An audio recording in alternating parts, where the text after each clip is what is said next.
पूरा विश्व बाबा साहब के प्रति कृतज्ञता ज्ञापित करते हुए श्रद्धा सुमन अर्पित कर रहा है और उन्हें याद कर रहा है।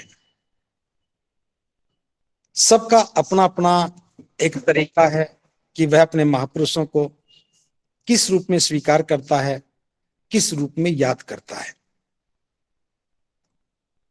कल से इस विषय को मैं भी आपके बीच में रख रहा हूं। कल फेसबुक वार्ता के माध्यम से इस बात को रखा, आज भी सोशल मीडिया के माध्यम से अपनी बात को रखा। एक आप क्योंकि आज का दिन बड़ा महत्वपूर्ण है।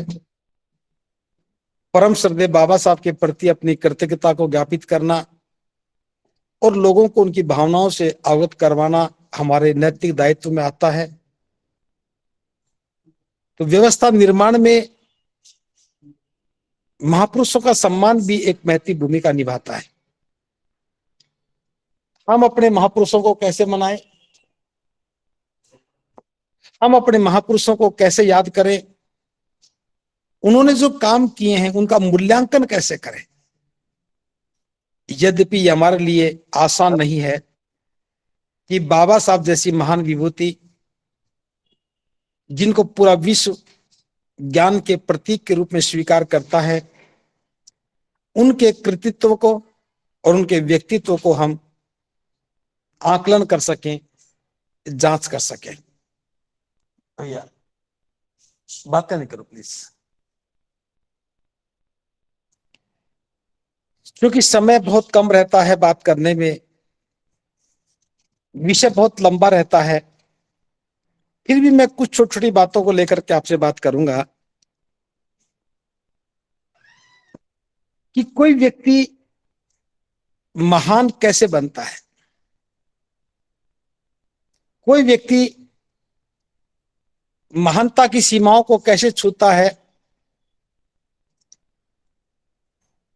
वो जब ही महान बनता है जब उनके द्वारा किया गया काम अनंत लोगों के लिए कल्याणकारी हो जाए, जब वे अपने लिए ना जी करके पूरे समाज के लिए जीने लगे, वे अपना हित देखने की अपेक्षाएं समाज का हित देखने लगे, तब उनका किया गया काम लोगों की समझ में आता है, उनके जीवन को रूपांतरित करता है। तब जो लाभान्वित लोग होते हैं वे उन्हें अपना मसीहा स्वीकार करते हैं। मैं बाबा साहब के बचपन की घटनाओं को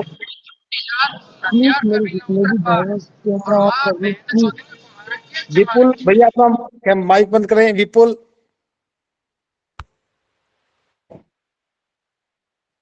7 वर्ष की उम्र में भीम ने स्कूल में जाना शुरू किया और उसी दिन से उनके साथ जो भेदभाव हुआ, जो उनके मन को आघात लगने वाली बातें हुई, कक्षा से बाहर बैठना पड़ा, अपनी टाट साथ लेके जाना पड़ा, बाकी बच्चे अंदर बैठे, अकेला भीम बाहर बैठे। ये कैसी परिस्थिति थी जो कोई भी बच्चा इसे स्वीकार नहीं कर सकता। ये एक छोटी सी घटना है। अध्यापक बड़ा क्रूर था, क्योंकि जातीय अहंकार कभी भी मानवीय दृष्टिकोण पैदा नहीं करने देता। सारी व्यवस्था ही जातीय अहंकार का शिकार थी और विशेष तौर से वही लोग पढ़ाने का काम कर रहे थे जो जाति व्यवस्था के पोषक थे, जो जाति व्यवस्था के जन्मदाता थे। एक बार अध्यापक ने पूछा कि तो अछूत है, पढ़ करके क्या करेगा।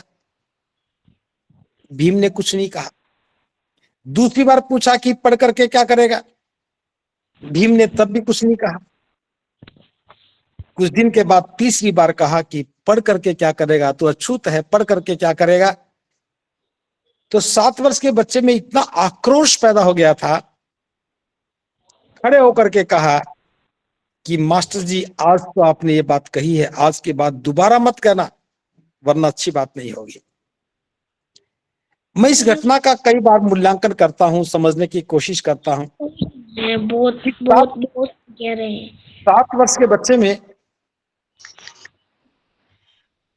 ये संगीता का मोबाइल है, प्लीज स्पीकर ऑफ करें।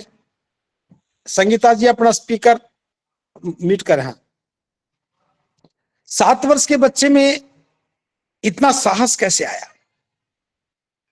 वास्तव में ये बात साहस की नहीं थी, ये प्रतिशोध की बात थी।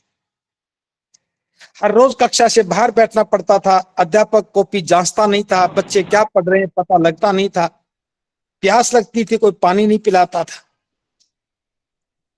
ऐसे भेदभाव वाले वातावरण में एक बच्चे के मन में क्या गुजर रहा होगा, जब सारे बच्चे ही उन्हें गणित निगाह से देख रहे थे और अध्यापक के मुख से निकले शब्द भी घृणा को बढ़ावा देने वाले थे। तो स्वाभाविक रूप से भीम के मन में आक्रोश पैदा हुआ, और ये जो शब्द थे वो आक्रोश के थे, आर पार के थे। पढ़ करके क्या करूंगा, ये बात समझ में आने वाली नहीं थी। लेकिन अध्यापक ये पूछ रहा है कि पढ़ करके क्या करेगा, ये बात स्वाभिमान के खिलाफ थी।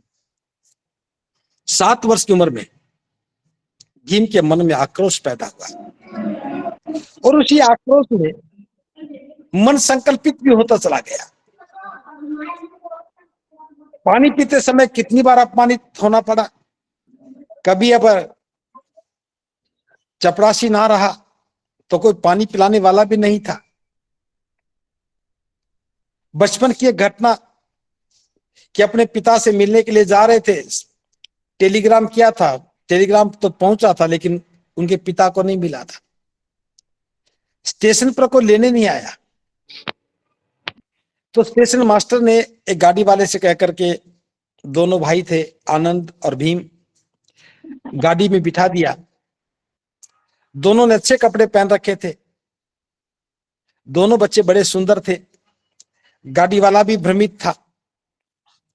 लेकिन जब पूछा और भीम ने कहा कि हम माहिर हैं, तो उसी समय गाड़ी वाला गाड़ी से कूदा और बैलों के रस्से खोल दिए और गाड़ी को पलट दिया।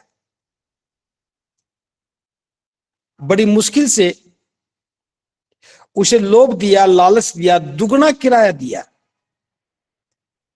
दुगना किराया दिया, और इस शर्त पर वह राजी हुआ कि दोनों बच्चे गाड़ी में बैठेंगे, वे गाड़ी को स्वयं हाँकेंगे और वह खुद पैदल चलेगा। अब ये छोटी छोटी घटनाएं थी, मन पर अपना प्रभाव डाल रही थी। लेकिन जब भीम पढ़ करके उन्हें अवसर मिला कुछ काम करने का, तो आप देखिए कि उनका जो मन कितना संकल्पित था, और संकल्पित होने के बाद किस प्रकार से उन्होंने अपनी भावनाओं को रूपांतरित किया। ऐसी भावनाएं जो आक्रोश में पैदा हुई थी, लेकिन वो कल्याण के रूप में परिवर्तित हो गई। कक्षा में नहीं बैठने दिया था, मन में प्रतिशोध पैदा हुआ। 10वीं पास करने के बाद पिता ने कहा कि संस्कृत पढ़नी है। संस्कृत इसलिए पढ़नी है कि धर्म ग्रंथों में क्या लिखा है इसको जाना जा सके।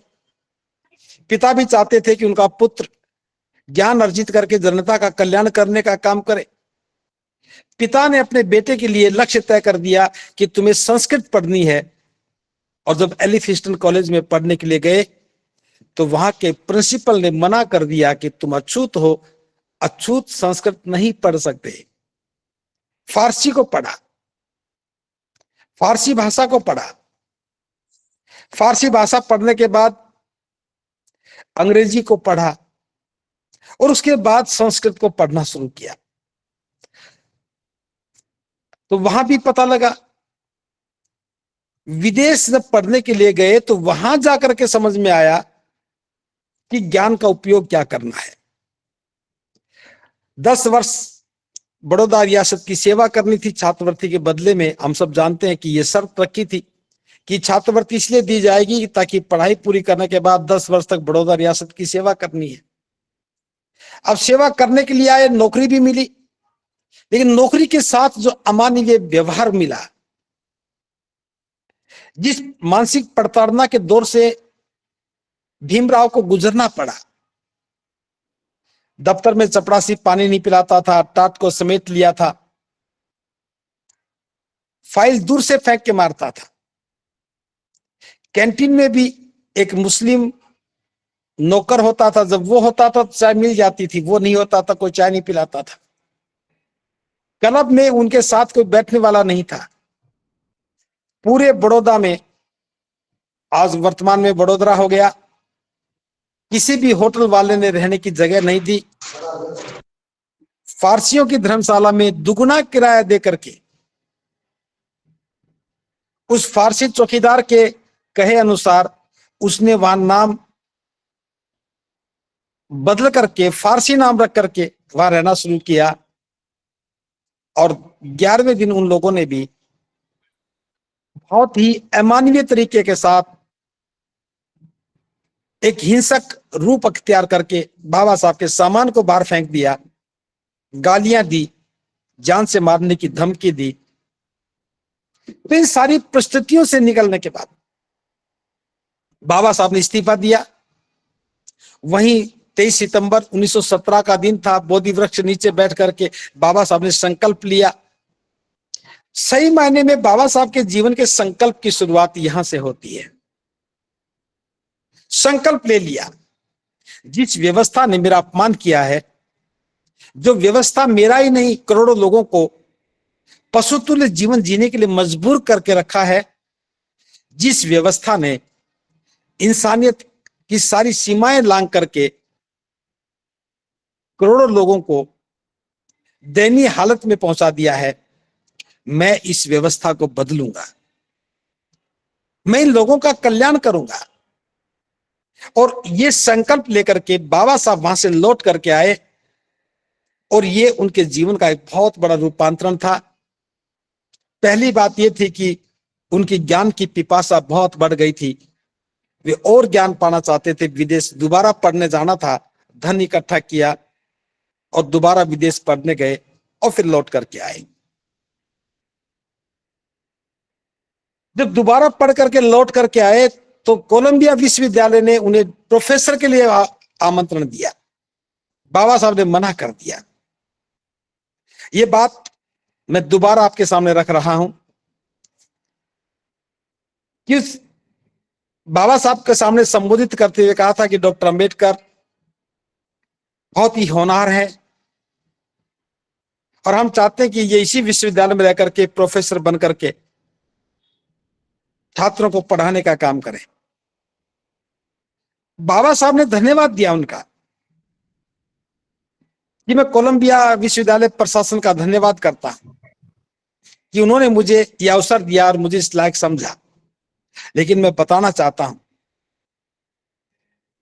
भले अमेरिका के लिए यह बात बड़ी फक्र की, गर्व की बात हो सकती है कि उसने मुझे इस रूप में देखा है, लेकिन जिस देश से मैं निकल करके आया हूं उस देश में विद्वता की कोई कदर नहीं है।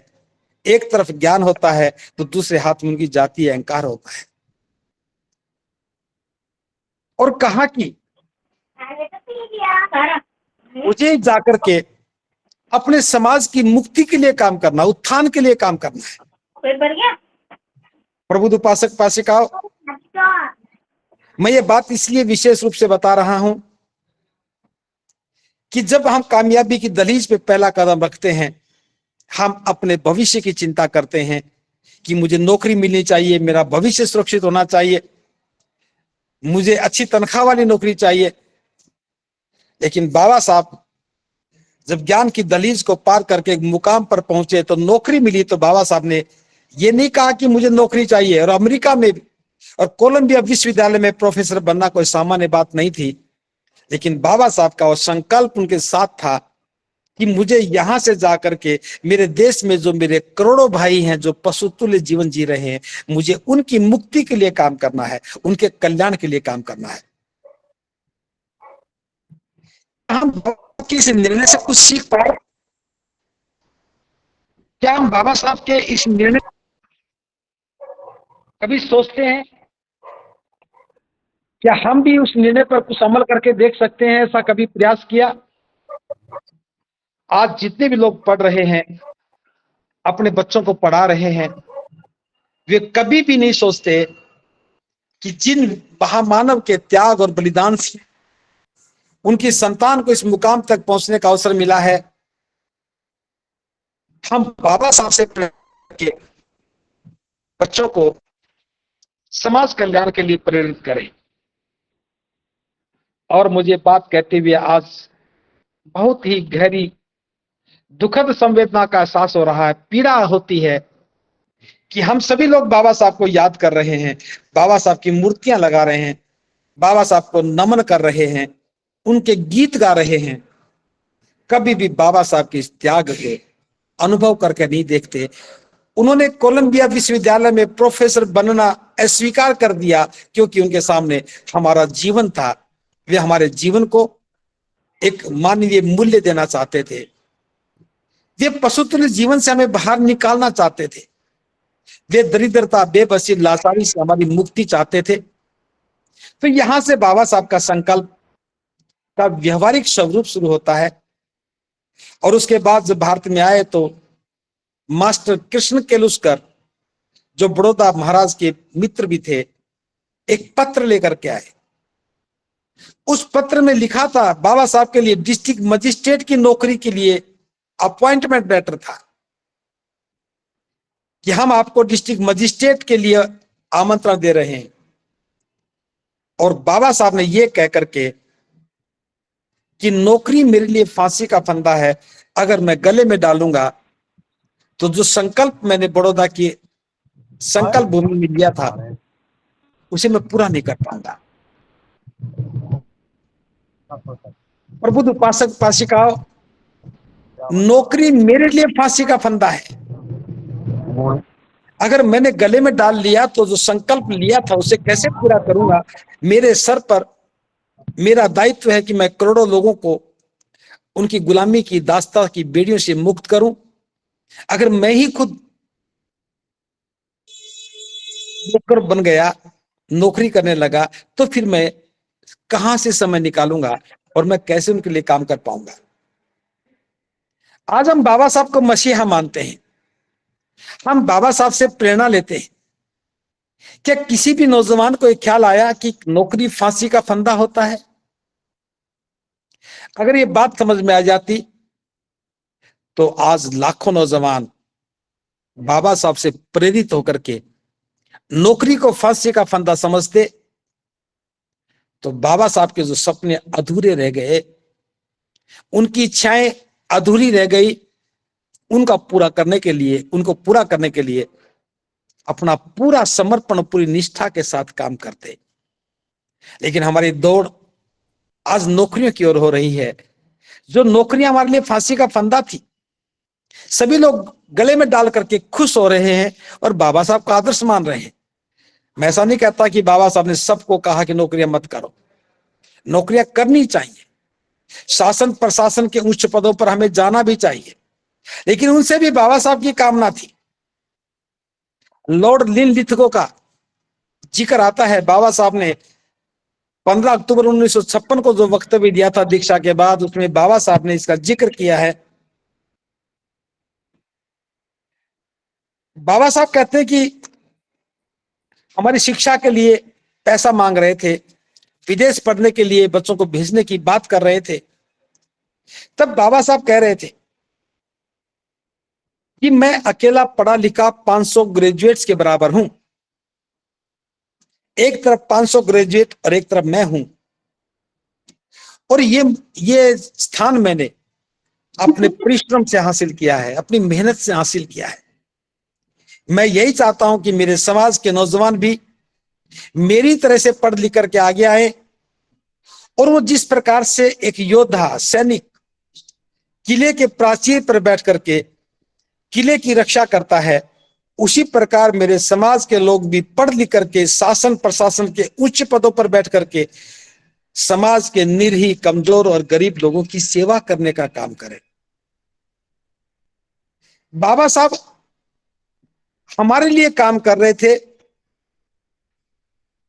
16 बच्चों को विदेश पढ़ने के लिए भेजा, अंग्रेज सरकार से धन की व्यवस्था की, और कामना थी कि जिस प्रकार से एक योद्धा, एक सैनिक किले की रक्षा करता है, ऐसे ही शासन प्रशासन के उच्च पदों पर बैठ करके मेरे समाज के लोग गरीब, निरीह और कमजोर लोगों की सेवा करने का काम करें। क्या हम सेवा कर रहे हैं? बाबा साहब का संकल्प, बाबा साहब का निश्चय, बाबा साहब का प्रयास, क्या हमें उससे प्रेरणा नहीं लेनी चाहिए? आप जिस भी पद प्रतिष्ठा पर बैठे हैं, क्या उस पद प्रतिष्ठा पर बैठे हुए गरीब और निरीह, बेबस, लाचार समाज का कोई ख्याल करते हैं? बाबा साहब ने बहुत सारा प्रयास किया और प्रयास करते करते जब बाबा साहब ने देखा कि पढ़े लिखे लोग जैसा मैं सोच रहा हूं वैसा नहीं कर पा रहे हैं, तो ये बात तो आप सब जानते हैं कि इस कारवां को बड़ी मुश्किल से लेकर के आया हूं आगे बढ़ाना। मैं इससे अलग भी बात कर रहा हूं। बाबा साहब ने कहा कि अगर तुम इतना ना कर सको जो मैं तुमसे अपेक्षा कर रहा हूं, आप मेरी अपेक्षाओं पर खरे भी नहीं उतर रहे, कोई बात नहीं। जो मैं आपसे चाह रहा था वो नहीं कर पाए तो कोई बात नहीं।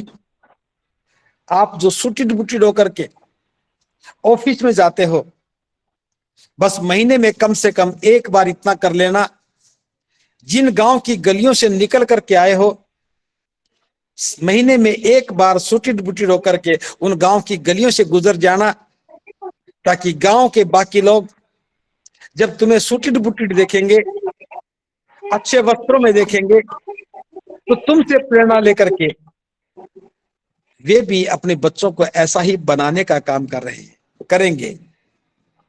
लेकिन हम सब लोगों ने गांव में जाना बंद कर दिया, लोगों से मिलना बंद कर दिया। जो लोग पीछे रह गए उनको सलाह और परामर्श देना बंद कर दिया। हमें बाबा साहब से लेनी तो प्रेरणा थी, सीखना था बाबा साहब से, उनके आदेश को मानना था, लेकिन आदेश मानने की अपेक्षा हम समाज से विमुख हो गए।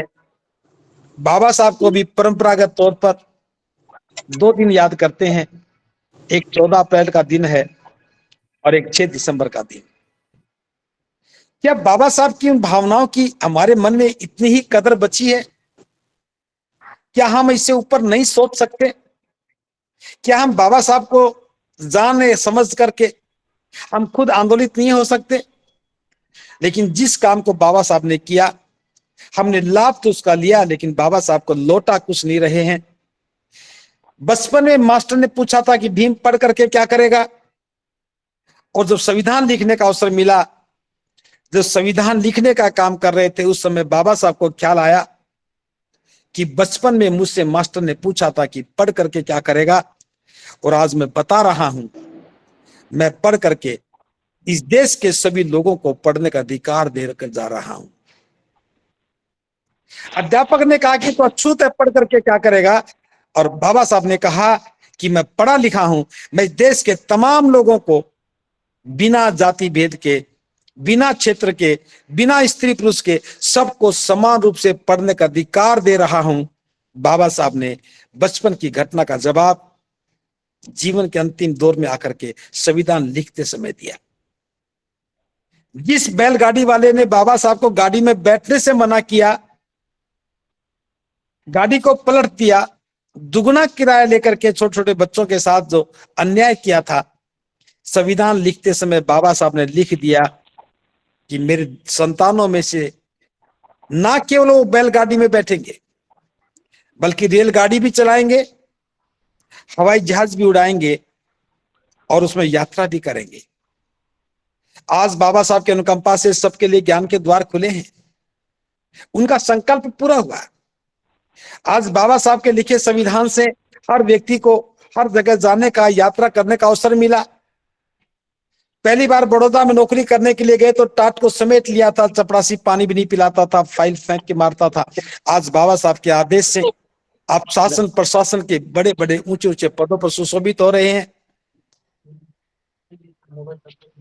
बाबा साहब ने जो सोचा, उनके साथ जो अपमान की घटना घटी, बाबा साहब ने उस अपमान की घटना को अपनी कलम की ताकत से अंतिम घटना में बदल के रख दिया। जो जाति भेद बाबा साहब के साथ हुआ था, आज अगर कोई जाति भेद करता है तो सलाखों के पीछे जाएगा, क्योंकि भारत की शासन व्यवस्था, न्याय व्यवस्था उसे अपराध घोषित करती है। बाबा साहब का सामान उठा करके पारसी धर्मशाला से बाहर फेंक दिया था, जान से मारने की धमकी दी थी। आज अगर बाबा साहब की संतान के साथ कोई ऐसा व्यवहार करता है तो आईपीसी की धारा के तहत उस पर मुकदमा दर्ज होता है और न्यायाधीश उसे सजा देने का काम करता है। बाबा साहब ने उस अपमान की घटना को कानून की दृष्टि से समाप्त करके उसे अपराध घोषित कर दिया। जिस काम को करने में दूसरे लोग सम्मान हासिल पाते थे, अधिकार भावना से करते थे, आज वे अपराधी की भांति नजर आते हैं। तो बाबा साहब का त्याग, बाबा साहब का संकल्प मानवता के लिए कितनी बड़ी देन है। लेकिन हम क्या उसका ऋण उतार पा रहे हैं? अकेले बाबा साहब ही नहीं, आप कभी कल्पना करके देखो, बाबा साहब के घर में 5 संतान पैदा हुई और 4 संतान दुनिया से विदा हो गई, जिन्होंने बचपन भी नहीं देखा। एक बाबा साहब अंबेडकर जो हम जैसे करोड़ों लोगों का जीवन बचाने का काम कर रहे थे, क्या वो अपनी संतान का जीवन नहीं बचा सकते थे? और वो तो उस दौर से भी गुजरे हैं कि एक बच्चे की मृत्यु के बाद तो कफन के पैसे तक भी नहीं थे। माता रमा ने साड़ी का पल्लू फाड़ा, बच्चे को ढका, जब जाकर के उनका अंतिम संस्कार हुआ। बाबा साहब ने लिखा है कि मैंने गरीबी का वो दिन भी देखा है कि अपनी जिगर के टुकड़े को विदा करते समय कफन के लिए पैसा भी मेरे पास नहीं था। और रमा ने कितना दर्द सहा होगा, कितनी पीड़ा सही होगी, कितनी मानवीय पीड़ा से, संवेदनाओं से गुजरी होंगी। राज रत्न जो सबसे ज्यादा प्यारा था, जब वो विदा हुआ तो क्या परिस्थितियां रही थी। लेकिन फिर भी मैं एक बात कहना चाहता हूं, जिस दिन माता रमा बीमार थी, दुनिया से विदा होने वाली थी, बाबा साहब बाहर थे, टेलीग्राम पहुंचा और बाबा साहब पहुंचे, रात भर रमा के पास बैठे रहे। रमा ने आंखें नहीं खोली, उधर से दिन उगने वाला था। रमा ने आंखें खोली, साहब को बैठे हुए देखा और उनका हाथ पकड़ के कहा, साहब आ गए? बाबा साहब ने कहा, हाँ रामू मैं आ गया हूं। फिर थोड़े अंतराल के बाद रामू ने कहा, बाबा साहब उन्हें रामू कहते थे, नाम रमा था, कि साहब अब तो नहीं जाओगे? बाबा साहब ने कहा, नहीं रामू तुम्हें छोड़ के कहीं नहीं जाऊंगा।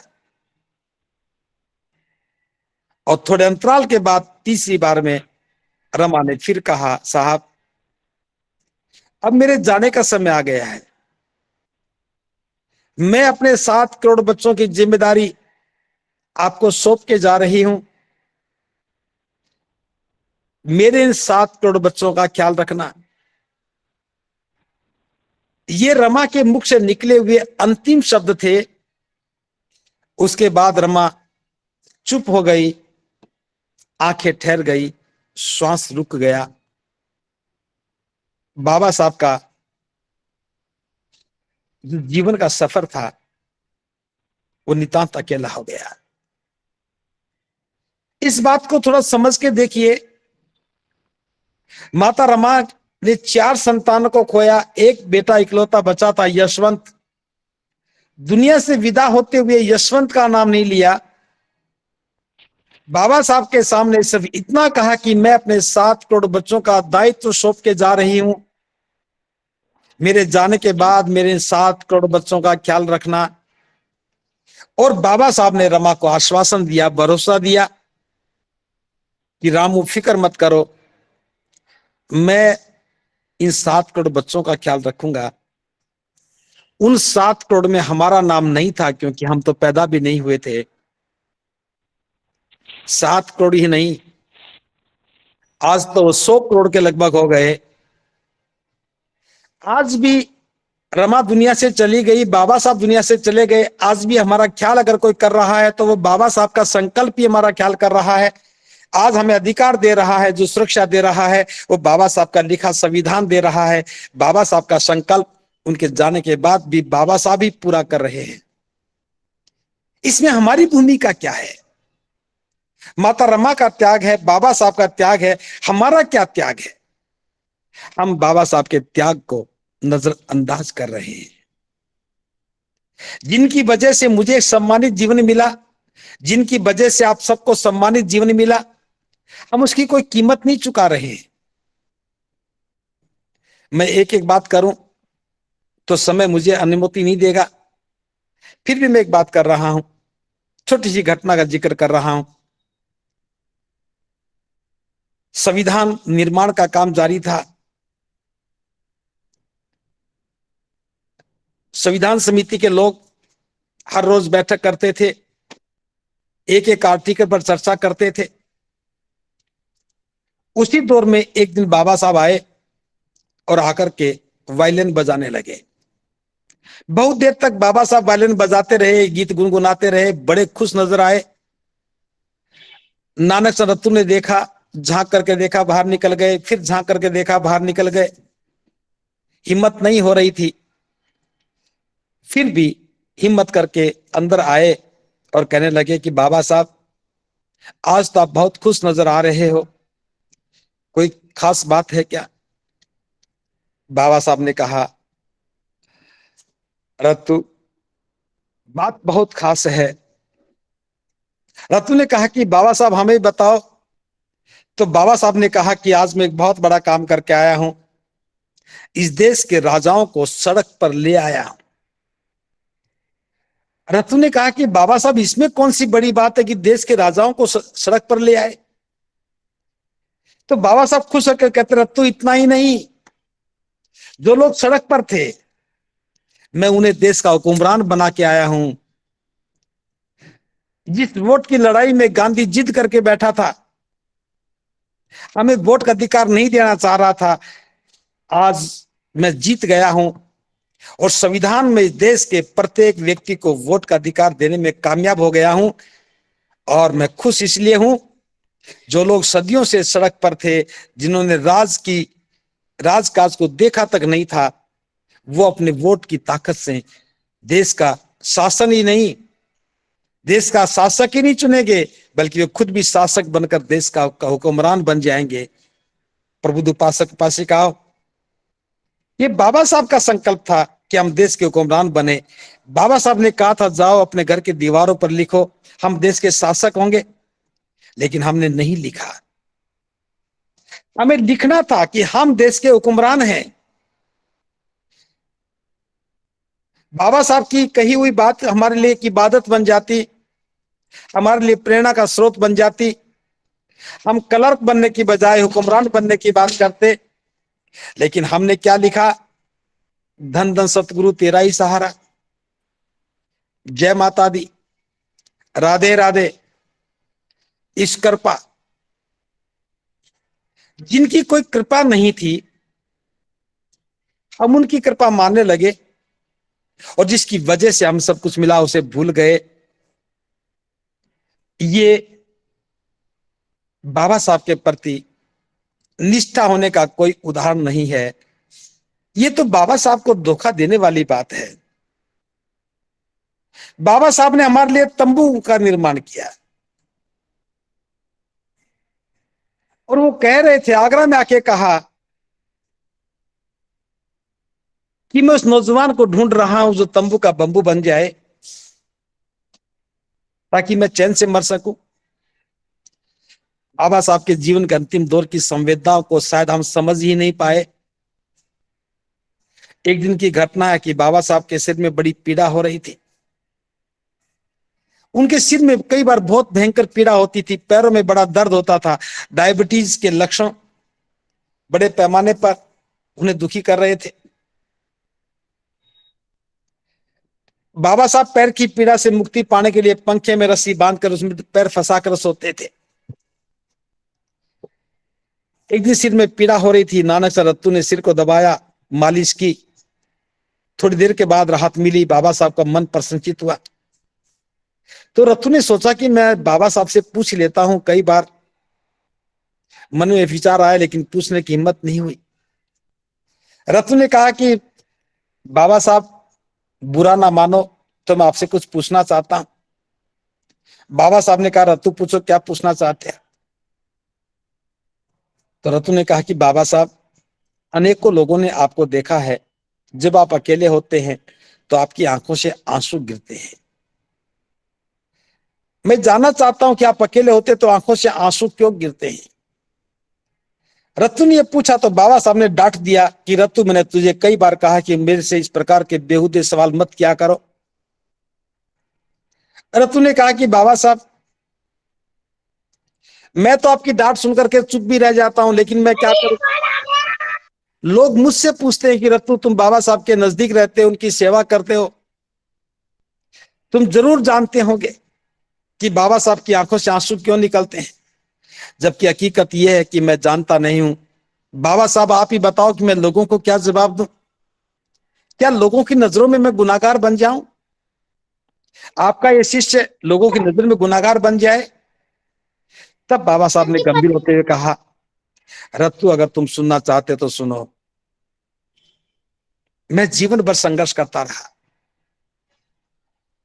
और समाज की सुरक्षा में एक तंबू खड़ा कर पाया हूं।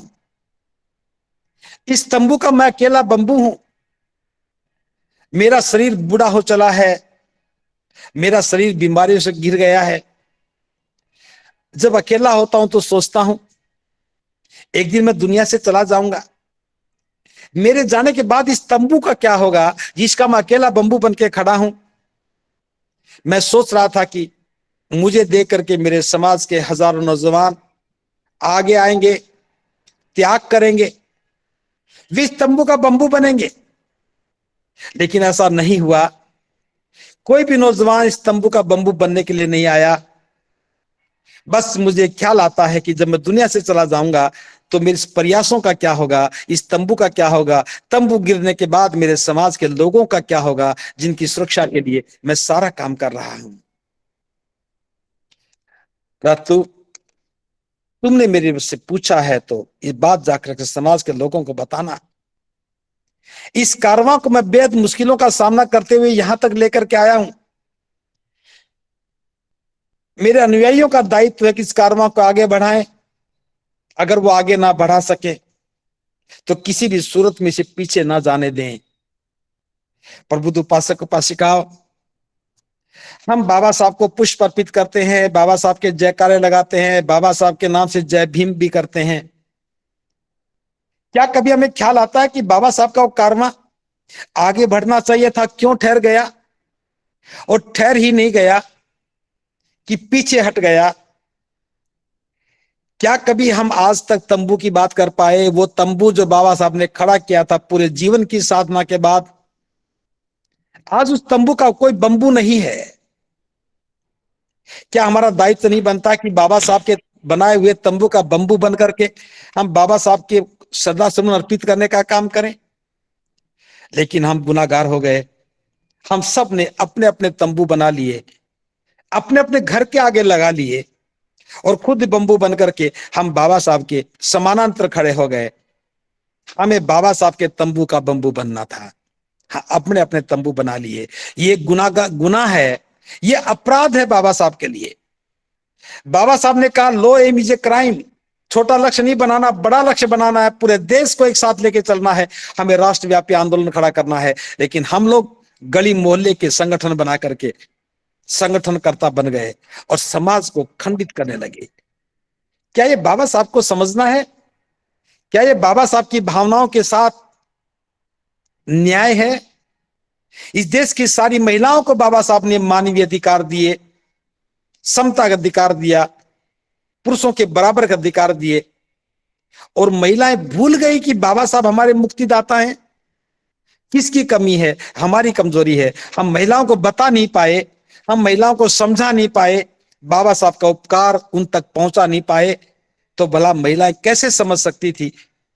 वो तो पहले भी अपाहिज थी और आज पढ़ लिखने के बाद भी घर की चार दीवारी और नौकरी की सीमाओं से बाहर सोचने का काम भी नहीं कर रही। महिलाएं तो ऐसे व्यवहार करती हैं जैसे वो इस व्यवस्था का हिस्सा ही नहीं है। उनकी तो प्रोग्रामिंग कोई और कर रहा है और एक बार प्रोग्रामिंग करके दे दी, पढ़ाई पूरी की, शादी हो गई, नौकरी लग गई, नहीं लगी, घर बार संभाला और काम खत्म हो गया। महिलाओं को भी सोचना चाहिए कि बाबा साहब के मिशन में उनकी भी बराबर की भागीदारी होनी चाहिए, उन्हें भी संकल्प को पूरा करना चाहिए। और अंत में मैं एक बात और कहकर के वाणी को विराम दे रहा हूं। बाबा साहब बुद्ध की शरण में गए। बाबा साहब अपने मन की पीड़ा को खत्म करने के लिए नहीं गए। बाबा साहब करोड़ों लोगों को मानवीय अधिकार दिलाने के लिए, अन्याय से मुक्ति दिलाने के लिए, समाज में व्याप्त असमानता को दूर करने के लिए, जाति के आधार पर होने वाले शोषण से मुक्ति के लिए, समता, बंधुता, स्वतंत्रता और न्याय के सिद्धांत पर जीवन जीने के लिए बाबा साहब बुद्ध की शरण में गए और हमें भी ऐसा करने को कहा। लेकिन आज हम बाबा साहब का अनुसरण नहीं कर रहे। जब हम बाबा साहब का अनुसरण नहीं कर रहे हैं, पुरानी व्यवस्था में बने हुए हैं, तो हमें कोई अधिकार नहीं है बाबा साहब के नाम पर किसी भी आयोजन करने का। या तो अनुयायी बन करके काम करें या फिर पीठ फेर कर खड़े हो जाएं। वो भी पीठ फेर लेंगे तो हमें कहना आसान हो जाएगा कि वो गुनाहगार लोग हैं, लेकिन नतमस्तक भी होते हो और मिशन को समझते भी नहीं हो। नतमस्तक भी होते हो, पुष्प अर्पित भी करते हो, जयकारे भी लगाते हो, लेकिन उनका कहा एक भी मानते नहीं हो। ये तो दूसरे प्रकार का दोष हो गया, गुनाहगारों की श्रेणी में खड़ा करने का काम हो गया। बाबा साहब ने कहा था कि प्रत्येक व्यक्ति को अपनी आमदनी का 20वां भाग धर्म प्रचार के लिए दान करना है। धर्म प्रचार के लिए, क्योंकि जिम्मेदारी का काम है, करोड़ों लोगों की मुक्ति का काम है, करोड़ों लोगों को अमानवीय व्यवस्था से बाहर निकाल करके मानवीय व्यवस्था में स्थापित करने का काम है। और ये बिना दान के संभव नहीं होगा। इसलिए 20वां भाग दान करना है धर्म प्रचार के लिए। आज सारे के सारे लोग बेईमान हो गए। कुछ लोग थोड़ा बहुत काम कर रहे होंगे, मैं उनको छोड़ दूं तो बाकी सब लोग बिल्कुल पीठ फेर करके खड़े हो गए। तो क्या ऐसे बाबा साहब का कारवां आगे बढ़ेगा? हमारे बिना त्याग के क्या हम बाबा साहब के मिशन को पूरा कर पाएंगे? जो बाबा साहब ने स्वयं के लिए लक्ष्य तय किए और जिंदगी भर उन्हें पूरा करने का प्रयास करते रहे, क्या हमारा दायित्व नहीं बनता कि हम उनसे प्रेरणा लेकर के उनका जो काम अधूरे रह गए, बच्चों हर बच्चे तक शिक्षा पहुंचनी थी, ये काम हमें करना था। जिस बच्चे के पास पढ़ने के साधन नहीं है, हमें छात्रवृत्ति लौटा करके उसे पढ़ने का रास्ता देना था। धम्म की गतिविधियों को आगे बढ़ाने के लिए, सुंदर बुद्ध विहारों का निर्माण करने के लिए, धम्म के प्रचार को आगे बढ़ाने के लिए हमें वेतन का 20वां हिस्सा दान देना था। महिलाओं को समानता का हक मिलता रहे, इसके लिए हमें प्रयास करना था। शोषण उत्पीड़न ना हो, इसके लिए हमें पहल करनी थी। गरीब लोगों की सेवा करनी थी। बाबा साहब ने इस देश का संविधान दिया, उसकी रक्षा के लिए हमें काम करना था। लेकिन हम सब लोग अपने अपने लक्ष्य बना करके बस अपना परिवार, अपने बच्चे, उनकी शिक्षा, उनकी शादी और अपना मकान, इन्हीं में ही हम सिमट कर रह गए। तो मैं समझता हूं कि बाबा साहब का जीवन तो बहुत महान है। उनके जीवन की तो एक एक घटना पर ही बहुत लंबा चौड़ा व्याख्यान दिया जा सकता है, बहुत सारा चिंतन किया जा सकता है। थोड़ी समय सीमा में मैं बहुत थोड़ी बात बता पाया हूं, समय इतना ही अनुमति दे रहा है। इन्हीं शब्दों के साथ मैं फिर कहना चाहूंगा, आज 6 दिसंबर का दिन है। बाबा साहब को हमने श्रद्धा सुमन अर्पित किए हैं, आप सब ने किए होंगे। बस उनके कामों को जानने की कोशिश करो, उनके संकल्पों में अपना संकल्प समाहित करो। जो बाबा साहब का स्वप्न अधूरा रह गया, उसको पूरा करने के लिए पूरी निष्ठा के साथ, पूरे समर्पण के साथ, पूरे त्याग की भावना के साथ अपनी भूमिका को तय करो। इसी कामना के साथ मैं अपनी वाणी को विराम दे रहा हूं। आप सबका भला हो, सबका भला हो, सबका भला हो।